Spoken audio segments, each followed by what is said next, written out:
Dictation start होगा 5 second बाद। Start. 1983 विश्व कप खेलने जब हमारी टीमें गई तो लोगों को विश्वास नहीं था कि हम क्रिकेट विश्व कप जीत सकते हैं।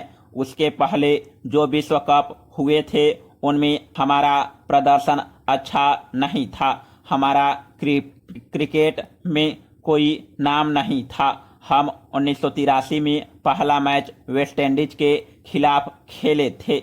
वह विश्व की सबसे ताकतवर लगातार 2 बार विश्व कप जीतने वाली टीम थी। एक से एक दिग्गज बल्लेबाज और दुनिया के 4 सबसे तेज गेंदबाज Michael Holding, Andy Robert, Malcolm Marshall, Joel Garner team में थे। हम नए खिलाड़ियों की धुकधुकी छूट रही थी, हमारा क्या होगा। और वैसे माहौल में यशपाल शर्मा ने 79 रनों की जबरदस्त पारी खेली। हमने 262 रन बनाए। वह मैच 34 रन से जीत गए और Yashpal Sharma player of the match घोषित हुए।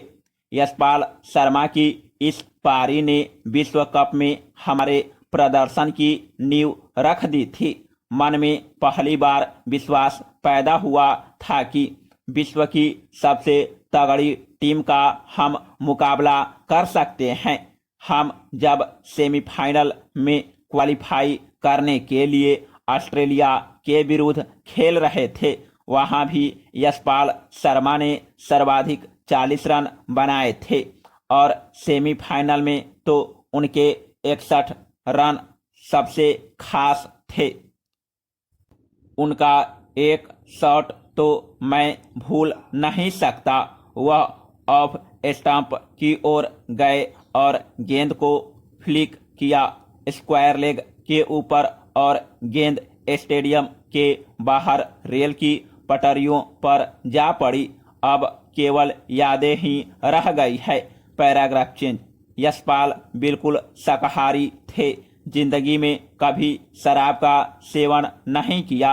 विदेश में जब हम लोग जाते हैं तो हमें ज़्यादातर मांसाहारी भोजन मिलता है, लेकिन यशपाल शर्मा के पास गरम गरम मसालेदार शाकाहारी खाना कहीं ना कहीं से पहुंच ही जाता था। वह अपनी पूरी सोच क्रिकेट में लगाए रखते थे। आज सब कहते हैं रविंद्र जडेजा जब हाथ में बॉल पकड़ते हैं तो सीधे विकेट पर मारते हैं, लेकिन हमारे समय में यही काम यशपाल शर्मा लगातार करते थे। सेमीफाइनल में जब इंग्लैंड के 2 विकेट पर 92 रन थे, तब एलन लैब को उन्होंने दूर से ही सीधे गेंद फेंककर रन आउट किया था। उस विकेट के बाद मोहिंदर अमरनाथ ने 2 विकेट लिए और इयान बॉथम को मैन बोल्ड कर दिया। प्रतिद्वंदी टीम सिमट गई, मतलब उस रन आउट ने कैच का रुख बदल दिया था। Paragraph change. उनके स्वभाव की बात करें तो कई बार यह समझ में नहीं आता था कि वह मजाक कर रहे हैं या गंभीर हैं। हम विदेश में थे, वहाँ कौवा दिख गया तो उन्होंने कहा यहाँ भी कौवे काले हैं। अचानक वहाँ छोटे छोटे बच्चे आ गए तो कहा देखो यहाँ छोटे छोटे बच्चे भी अंग्रेजी में बात करते हैं। यशपाल के बात करने का तरीका ही अलग था, खुद आश्चर्य में डाल देते थे। आज उनकी कई ऐसी बातें मन में उमड़ रही है। बहुत मजबूत बल्लेबाज थे, टिककर खेलते थे।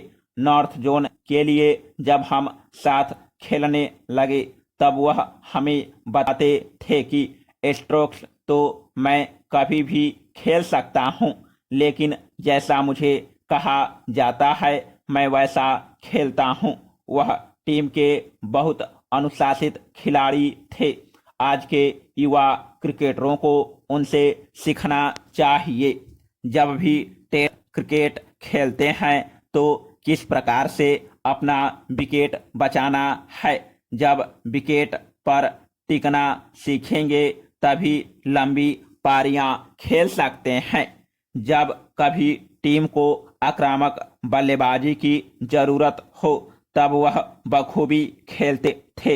इंग्लैंड के खिलाफ गुंडप्पा विश्वनाथ के साथ 316 रन की उनके साझेदारी को कौन भूल सकता है।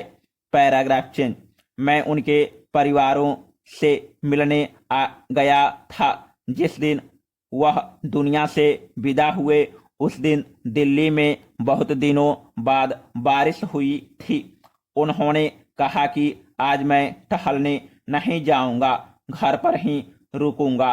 इतना बोलने के बाद 1-2 मिनट ही बीते होंगे। उन्होंने एक लंबी सांस ली और दुनिया को अलविदा कह दिया।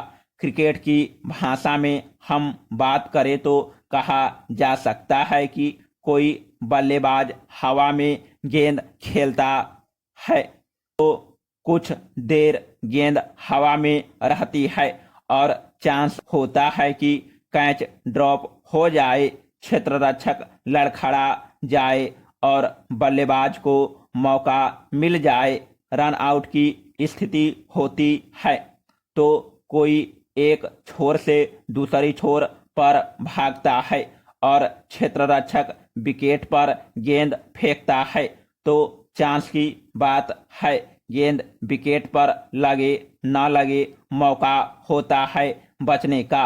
लेकिन यशपाल शर्मा ने जिंदगी में कभी दूसरा मौका नहीं देखा।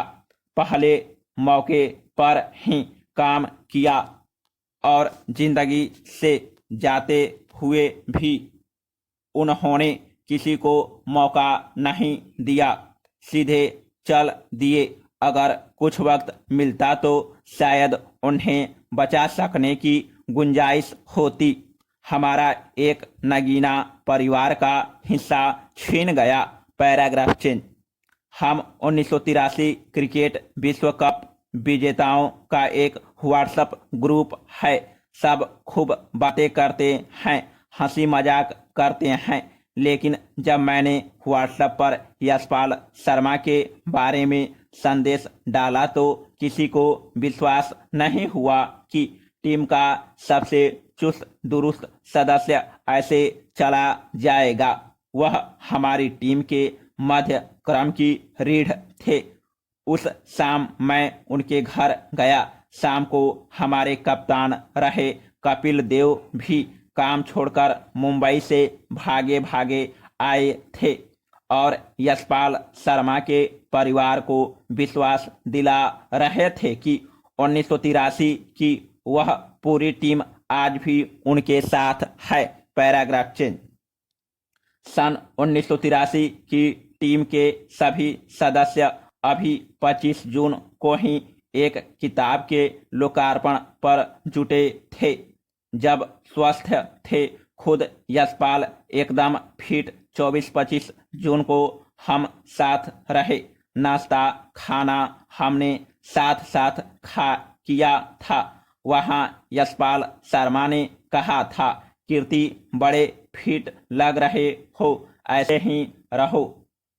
वजन कम किया है तो अब बढ़ने मत देना। अब खुद फिट रहने वाला फिटनेस का बड़ा पैरोकार चला गया है।